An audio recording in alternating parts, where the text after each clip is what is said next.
வணக்கம்.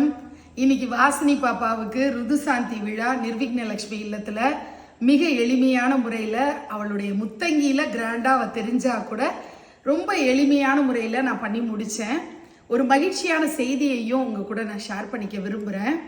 என்னுடைய பிரிய மகன் மதுரையில் இருக்கிற பிரபஞ்சன், அவன் புடவை வாங்கி கொடுத்துருக்கான். மதுரை மீனாட்சி ஆடி முளைக்கொட்டு உற்சவம் இன்னைக்கு முதல் நாளில் அவன் வாங்கி கொடுத்த புடவையை ஆசையாக கட்டிக்கிட்டு இருக்கா. அடுத்தது இன்னொரு சந்தோஷமான விஷயம், நாங்கள் வாங்கி கொடுத்த நிர்விக்ன லட்சுமி இல்லத்திலிருந்து அன்பு பரிசாக கொடுத்த ஜடை, அதை இன்னைக்கு மதுரை மீனாட்சி அணிந்து கொண்டிருக்கிறத பார்க்கும்போது எனக்கு ரொம்ப நெகிழ்ச்சியாக இருக்குது. எங்களுடைய ரொம்ப சாதாரணமான ஒரு விஷயத்தை கூட அம்பாள் எவ்வளோ ஒரு ஆனந்தத்தோடு ஏற்றுக்கிறா அப்படிங்கிறது எனக்கு தெரிஞ்சுது. நிறைய முறை நிறைய ஜடை வந்துருமா, ஒரே நாளில் 4-5 ஜடை வந்துருமா, எல்லாத்தையும் வைப்பாங்க போல இருக்கு.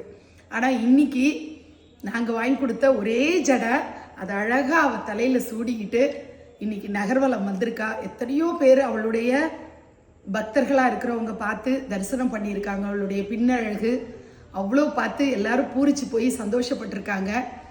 எனக்கு இந்த பாக்கியம் இன்னைக்கு கிடச்சிருக்கு. அதை உங்கள் கூட நான் ஷேர் பண்ணிக்கணும்னு விரும்புகிறேன். நன்றி.